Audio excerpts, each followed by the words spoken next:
And I just want to say that wastewater treatment operators, trade waste officers, scientists, we take pride in what we do. We take pride in our past. When we started working with wastewater, so I talk to people and they say, "What do you do?" And I say, "I work in the food industry." And they say, "Oh, yeah, like MasterChef or something." I say, "No, just a bit further down the line."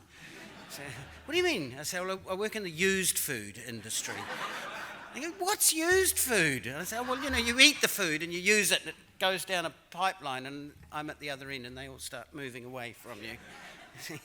And we do this because it's necessary to keep the public safe. Wastewater is dangerous. It's full of enzymes, it's full of bacteria, it's full of drugs, it's full of disease. And somewhere along the line we get over the joke, "Get your shit off my desk." I always like that. I could actually say to people, "Get your shit off my desk," and I really mean it, because there'd be a little jar of shit on my desk. I could never say that anywhere else. You get told off. And he said, so what we've done is we've developed procedures to keep us safe. And these procedures involve lots of things. We've got lockouts on electrical boards. We've got confined space training. We've got harnessing so that, when your master's student's taking a sample and falls in the aeration tank, you can pull him out, because otherwise he'll sink and he won't come back again. We've got personal protective equipment: high-vis, steel cap boots, eyeglasses, gloves. We've got gas monitors. We've got chlorine windsocks, and we go to trouble to see that our mates are safe. We have inductions. We have safety protocols for the escape of chlorine gas. And we have lots of forms that you sign that make the dangers on site your responsibility, so that it keeps the company you're working for safe. So these are good. But the mud, the sludge, the fecal solids, the shit, that's always a bit of a joke, really. You can tell the newbies they like this body condom, all wrapped up with gloves stuck out the front. First on the new days, I know that I've worked in plants where they actually ran sweepstakes of when this person was going to get sick, because we all get sick. We all start doing this, and somewhere along the line we get sick.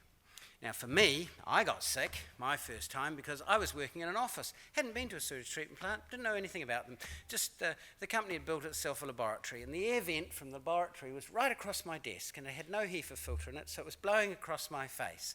So the first time I got sick was in the office, and I got such severe eye infections that I literally went blind for 2 weeks.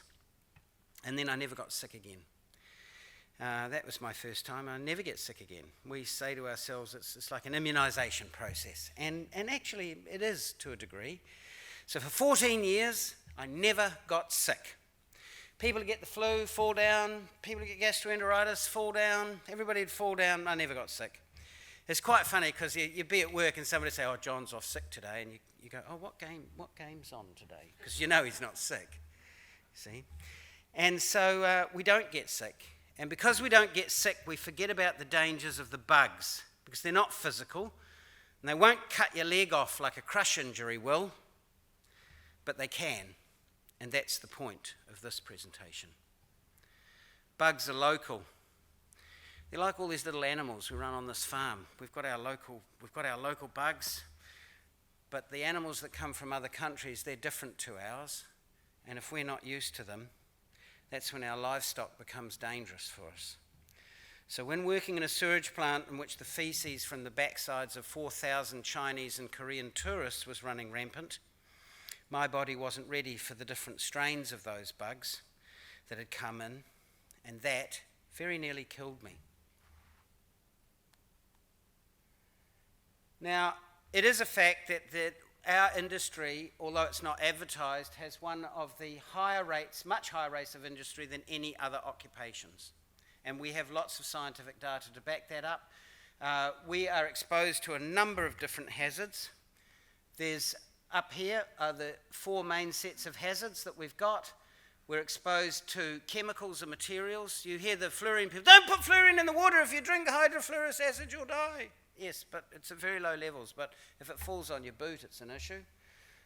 We've got all sorts of bacteria contained within the effluents. We've got reagents that we use in water processing, and we've got poisonous things that are generated during the treatment of our water. So the 4 main categories of organisms contained in wastewater that will hurt us: particularly are the viruses, the disease, the bacteria, the fungi and parasites. Do you get it yet? There's lots of things here. We've got biological exposure, we've got chemical exposure, we've got metals exposure. Chemical, confined spaces, oxygens. We get trained for all this. We get told all about this. We know that there are flammable gases. We've had people killed in sewer lines because things got ignited. We've got chloroform as a byproduct for disinfection. We've got hydrogen sulfide. We've had situations in a plant in Turiko when they came in and there was a body lying behind the DAF because there was a well full of hydrogen sulfide. We've had bodies found with carbon monoxide. We know that the corrosive chemicals can burn us. We know that chemicals are dangerous. We know that there are heavy metals that are dangerous. We know we get these things. They're not, when we concentrate our arsenic and we produce our sludges, we're not allowed to put them in landfills in particular places because they've gone over the limits, and what do we do with them? We get stuck with them, you see. And these metals accumulate in the sludge, and they can accumulate in us. But we've got biological hazards, and these are the ones that we tend to be ignoring because we're tough. We're all right. It's just a bit of sludge, won't hurt you. So there's a very high potential for illnesses arising from contact with viruses, with bacteria, with fungi, with some parasites, with helminths. And the main routes of exposure are hand to mouth. Now, I trained myself not to raise my hands above my shoulders when I'm working in a plant. And that's very difficult because most of us touch our face 6 times a day. And we transfer these bugs that we can't see into our tear ducts, up our nose, in our mouths. We wipe them on the ends of cigarettes and stick them in our mouths. We don't clean our hands properly and we go and eat lunch somewhere, and it's a safe area because it's got a dotted area around. That's like when you go into a plant and you fill out this little form and you stick it on and you go, well, I'm safe now. I've got a bit of paper stuck on the front of my shirt. But it's not safe. And we forget, and we forget, and we forget because we don't get sick. Whoop, go back one. The 5 main categories that will kill you in a wastewater treatment plant that you forget about are the bacteria, the viruses, the protozoa, the helminths, and the fungi. There are lots of incidences where we see this happen because it happens in Africa, because 30,000 to 40,000 children a day die of contaminated water, but that's somewhere else. That's in Africa. That's not here. That's not in New Zealand, but it is in New Zealand. Because those people come to New Zealand and we have the same bugs here. The treatment processes do not eliminate your risk of exposure. Primary treatment, I've got an arrow here. Primary treatment processes can remove 80 to 90% of salmonella, 50% of mycobacterium, which means they don't remove 50%, and they don't remove 20 to 10%. Coliform removal varies from 27 to 96%, depends on how you run your plant and what you've got. Secondary treatment processes remove from 50 to 90% of these pathogens, which means they do not remove 50 to 10% of these pathogens. Activated sludge has a low removal rate for pathogenic bacteria. Waste solids do contain surviving pathogens. They do contain surviving pathogens, and you only need one to get inside you. Anaerobic digestion is actually very effective at removing the pathogens, and there's certain areas where we could consider to use that a lot more. Tuberculosis, roundworms, well, we don't get those so much these days. But what I want you to notice is that inhalation is the most common route of pathogens to enter the body. We've got air stripping, we've got aerosols, we've got paddle wheels, we've got working near weirs, we're outfalls, we're aerated tanks, we've got dewatering processes, we've got drying, we've got compact, we've got incineration. We do have, my first job at a plant was that a centrifuge had broken and splayed the inside of the concrete bunker, which had then baked in the sun for 3 or 4 days, so that was an inoculation. The affected areas of the body: the nose, the throat, the upper respiratory tract, eyes. Gas eye, you know gas eye, due to hydrogen sulfide. Conjunctivitis, pink eye. Do you get it yet? Do you understand? See all these here? All those things are in the water treatment plants. Whoops. All these things are in your wastewater treatment plant. Do you get it yet? There are lots and lots and lots of tiny things that you don't know about, and they're all waiting there just to be for you. So most exposures are transmitted to humans by swallowing, but some can enter through the intact skin or the damaged skin. Cuts, viruses can be absorbed into the body.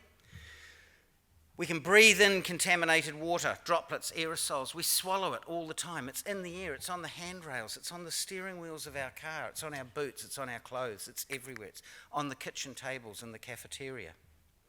So we're careful.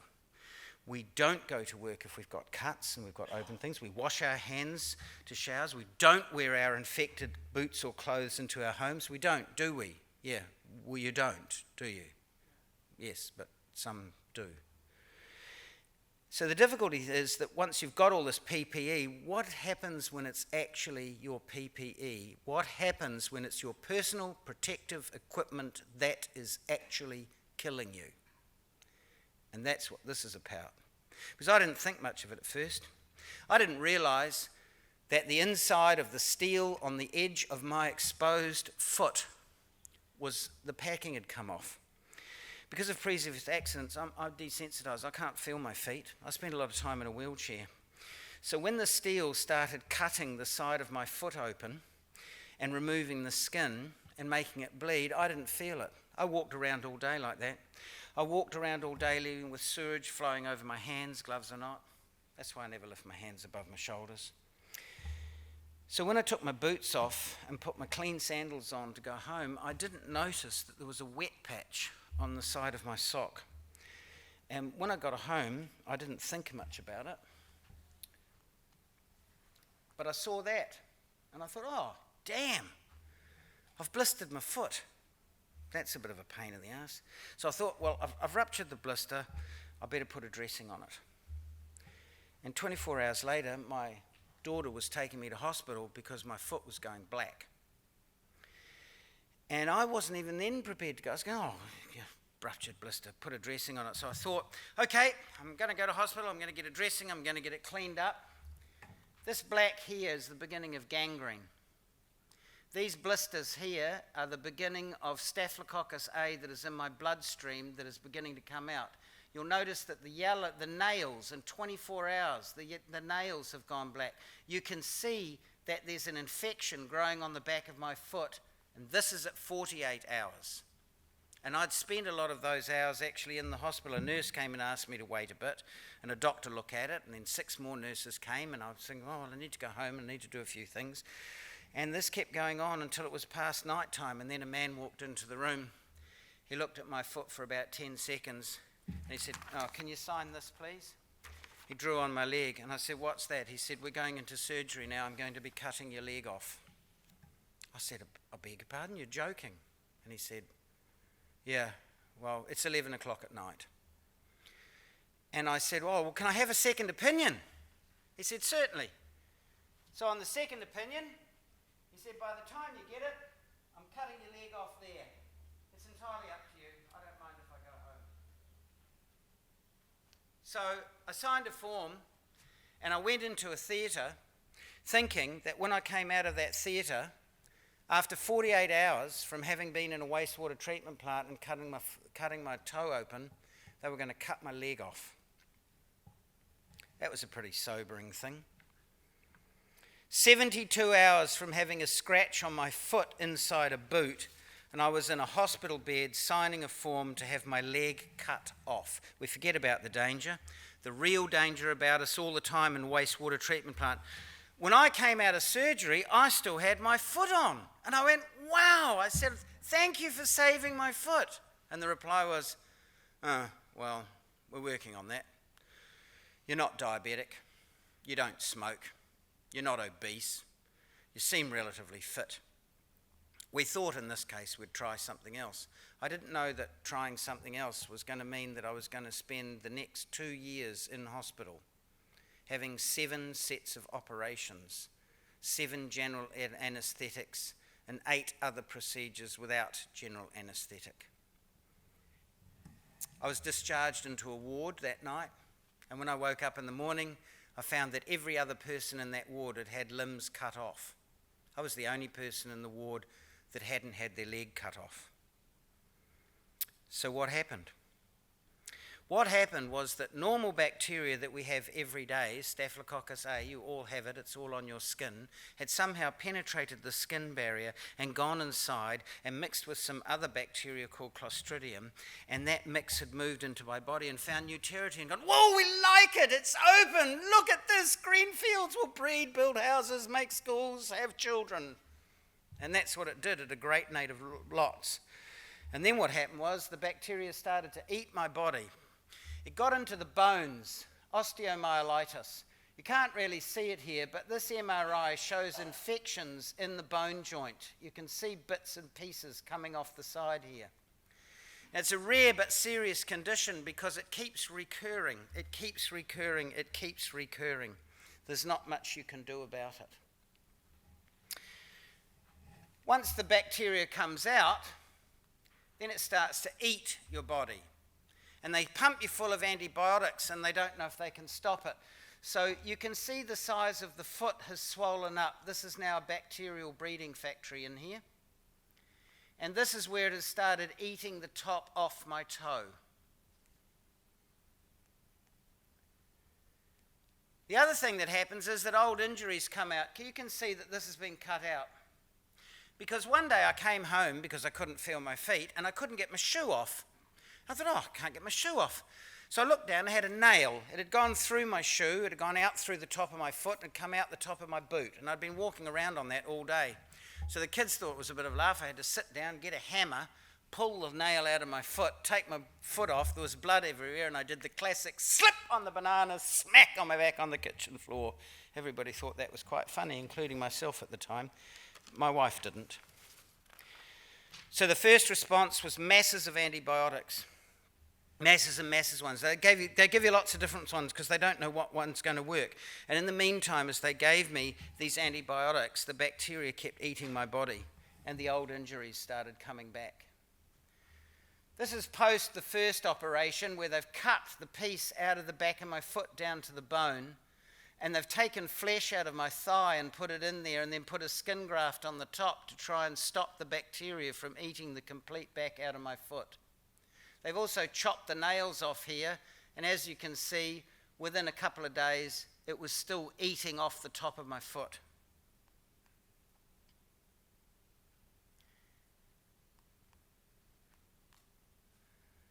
That's 2 weeks later. Now, this machine here called a vac dressing had become my friend. So what happened was,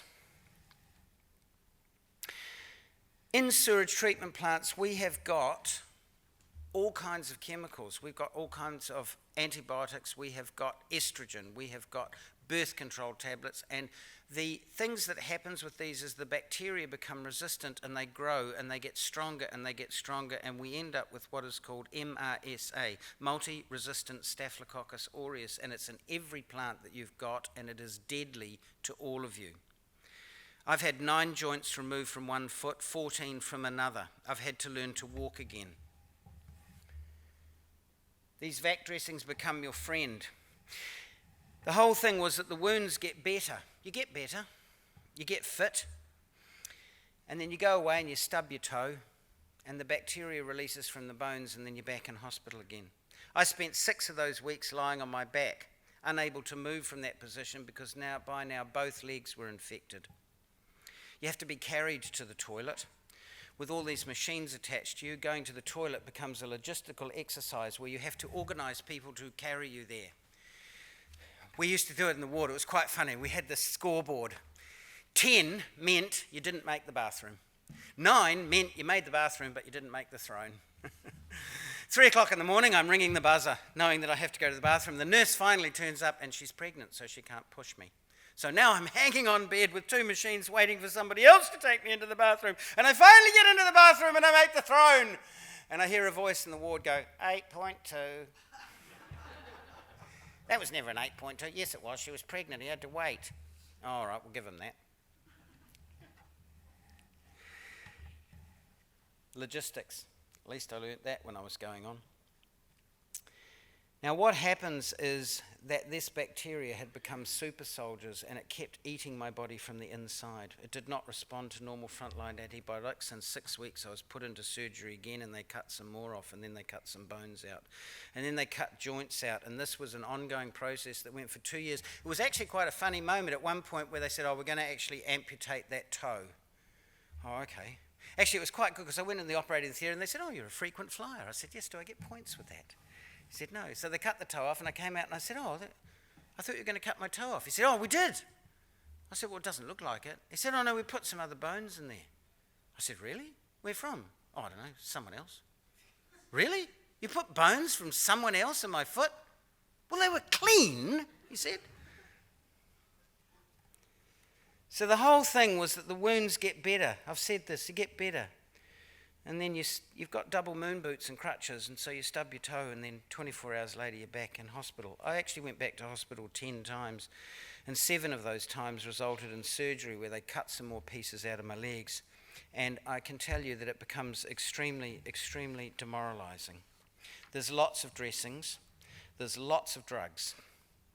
This is your daily routine. Now, these things here are amazing, these vac dressings, because what happens is, oh, come on.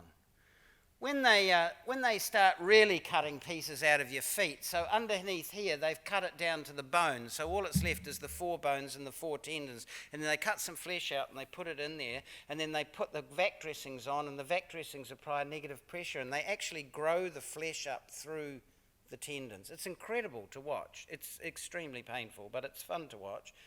And you can't go anywhere, so you don't have much else to watch. And then they skin graft on the top, and lo and behold, you get your foot back again, and then you go out and you get sick, and 6 weeks later you're in and they're cutting some other part off and putting it back in a vac dressing. So one morning, I think it was on my 8th visit to the hospital, I woke up in the morning, and there was a little nurse holding my hand. Oh, this is the toilet exercise. That's where they've cut the pieces out to put in my foot. This is the machine on my foot. I've got another machine on my other foot, and I've got all this complicated machine. I've got IV drips in, and so it was a real logistics exercise just to get to the bathroom. But you were happy because it was for the first time in 24 hours that you've got off your back. So what happened to me was I spent nearly 2 years like that. I'd like at this point to just say that I'm very grateful to WIOG because Christmas came and this parcel arrived, and in that parcel was a food card, and so I saved it very carefully because I knew that that's where my family was going to get Christmas from, and they did. And then what happened was there was a morning, and I woke up and there was a little nurse holding my hand, and there were all these doctors around the bed, and I said, oh, what's going on? And she said, oh, look, she said, well, the doctors just thought it might be a good idea for your family to come and visit you today. I said, that's great. What time is it? She said, 3 o'clock in the morning. I said, well, my family can come and visit me at visiting time. And she said, yes, well, the doctors just thought that now was a better time. And I thought to myself, oh, I don't want my family racing around at 3 o'clock in the morning and having a car accident, putting themselves in danger. If I was going to die, I'd rather they just got a message saying I died in my sleep. So I said, oh, you tell the doctors they're not to come. I don't want my family coming in here. She said, oh, that's fine, I'll tell the doctors. And she came back with this letter and she said, could you just sign this, please? I said, what? So she said, it's just a letter to say that you told us not to tell your family to come in. And I said, what's going on? She said, well, the infection's gone up into your lungs, Mr. Okan. And I said, oh, well, that's not good, is it? And she said, well, we'd hope for better. And I said, and if it crosses the pericardium into the heart, that's lethal, isn't it? And she said, well, it wouldn't be our preferred outcome.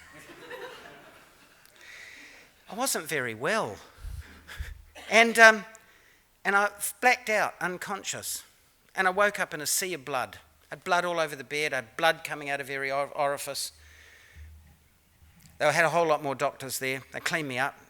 Actually, this is a bit rude. I probably shouldn't say it, but I'll tone it down. The doctor came and she said, well, we've got to find out where this blood's coming from, so I'll just go out, lovely lady, surgeon, and if you could just arrange yourself so on the edge of the bed so that we could, put a camera and have a look. And I said, oh, that's right, I already know I'm really small down there. And all the doctors laughed. She was terribly embarrassed and decided that she would carry on, and she said, well, I've got some good news and some bad news. She said, you don't have bleeding hemorrhoids. I said, oh, that's good news, is it? And she said, yes. She said, I said, what's the bad news? She said, well, you don't have bleeding hemorrhoids. The bacteria has started to disintegrate the inside of your gut, and you're now leaking blood into your digestive tract. So I woke up at 7 o'clock and I was in a delirium, and by that time they'd punched holes in the tops of my chest here, and they'd put pumps of antibiotics into my chest, and they were using my heart to pump the antibiotics around my body to try and drive the infection away from my heart, so that that day, later on, I could still see my children. I told the nurse that I was a bit disappointed because I thought by now there'd be dancing girls. We had a nurse. She was a really strong woman. She used to say things like, you should get dressed properly before you go. That's disgusting. And she'd jam things in your arm and go, don't, you're a man. Face up to yourself. And at 7 o'clock in the morning, I woke up in a delirium because there was a sound box going on, and here was this huge Samoan nurse with flowers, and she had a dress on, and she was dancing for me at the end of my bed because she thought that also there should be dancing girls. So I noticed that they'd cut holes in me. They started pinning myself together, by the way. This is a positive affirmation. Now you'll notice that this is the other foot, the foot that wasn't cut. Because the infection had come up into my lungs, and now it was being driven down into my legs, and now it was riddling my whole body, and they were trying to keep it out of my brain, and they were trying to keep it out of my lungs and my hearts. So they stuck these steel wires right down because they'd cut all the joints out so the feet could no longer hold themselves together. So they stuck these steel pins in there that go all the way down back into your foot. Actually, one day when they pulled them out, I said, can I have those? She said, no, we've got to dispose of those. Threw them in the sharps bin. I waited till they got these really long tweezers. And I got the pins out and I used them to stick affirmations on my notice board to say, I'm still alive, you bastard. Right? So this installation, it became a permanent thing that they put into me. This is what your foot looks like. This is the other foot. They've now cut all the joints out of here. All those joints have been removed. 3 bones have been removed out of the side from the underneath. And this has been cut and stitched and put back together. And you spend your life learning to... That was the second time I had to learn to walk in my life. It was quite interesting. It was 6 months like that. This is the daily dose that you have. This is every day. This is my kitchen table, where every day I was trying to keep the infection from knocking me off. This is the tablets that I took every day. So then they decided to speed the process up with a thing called a PICC line, a peripherally inserted catheter line. And what they do is they put a line up here and they put the drugs directly into your heart. And they use your heart as the pump to pump it around. So I had one of those for 4 months. This is the most amazing pump station I've ever seen. It attaches to your arm, it's got a little pump in there, and it directly feeds that chemicals back. And if we could make pump stations this size, that would be miraculous. This is another incident where I kicked my foot. I've been released from hospital, I'm cured. 4 weeks later, I kicked my foot. I kicked that toe, that blister started. That line was 2 hours. That line was 4 hours. That line was less than 24 hours. These nails have started falling off, and once again I'm in hospital and they said, I think we have to cut the other leg off. That's how many drugs I took every week, every 2 weeks, after finishing from hospital, being healed. I now have a condition called osteomyelitis. They don't know if I'm healed. They don't know if I've got the bacteria out of my bones. I can walk around feeling good. I have a second toe of my right foot. One day, any day, if I kick my feet, if I damage myself, in 12 hours, I could be back in hospital having my leg cut off. And that goes on for the rest of your life because the levels of infection get so small that they don't know whether they've actually cured them or not. So I decided to make this talk. I decided to make this talk to help my friends. What are the takeaways we've got from this? What can we learn? How do we learn to keep our work safe? The first thing I learnt was you need to check your PPE every day, every time you put it on, because it can kill you. It's a high-vis vest, not a bulletproof vest. Are your steel caps actually still retaining their padding? I'd run my fingers inside my boot. If I'd run my fingers inside my boot, I wouldn't have lost all the joints and bones. I wouldn't have had pieces amputated off both my legs. Let's face it, whoever looks inside their boots every time you put them on? I've developed a set of protocols which I'm taking around wastewater treatment plants, and these protocols are to keep us safe. Routine hand washing, protective clothing, protective clothes. I've worked out exercises. You must check your own PPE. As I've said, it's high vis, not a bulletproof vest. Your shoes can kill you. Your DAS detector must be current. Eyeglasses are not a fashion accessory, they are a necessity. The employers have these responsibilities. They have to give you training. They have to give you a place with clean water. They have to wash your hands. They have to do all of these things here. But what does it mean? What's your responsibility? Everything is your responsibility because it is your life. That's why it's important. And I'm going to tell you why I'm still doing this, because I made this presentation. And I put it on some plants, and the second time I made it, a woman came up to me and collapsed on me in tears because her husband was in hospital having his leg amputated because of an infection from a wastewater treatment plant. And the reason was she was in tears. He didn't work in a wastewater treatment plant. She did. And she took it home. And she infected her husband. And since then, I've had 6 or 7 people come up to me who have been in similar situations. And the reason I'm here is because an operator rang up and said, that guy that gave that talk, that guy, can I have his address? Because he bet us $50 nobody checked inside their boots. And I thought, damn, I don't check inside my boots. Would I use that $50? I went home and I checked inside my boots. They were stuffed, threw those bastards out. I reckon I owe him a beer. I think he's saved my life. And that's what I want to say to you today. Thank you very much, ladies and gentlemen.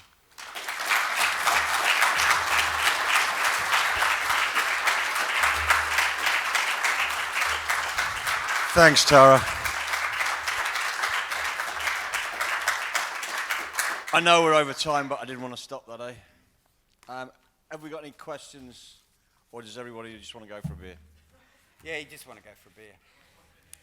Wash your hands before you go for a beer. We're actually going to start a series of protocols going around every water and wastewater treatment plant that we can in Australasia. If you know somewhere you need somebody that needs a talk or you want a presentation for your staff, let us know, because we make videos, we make brochures, we do all this stuff, and we put up signs, and it has absolutely no effect whatsoever. But when you put people through a bit of a safety training, which we do not get taught how to wash our hands, we do not get taught how to change our shoes and socks. When you put that, we'll keep our workers safe, because we need our workers, we don't have enough. So if you've got people that need to know, you let me know, and I'll find time to come and spend time with your boys. Thank you very much.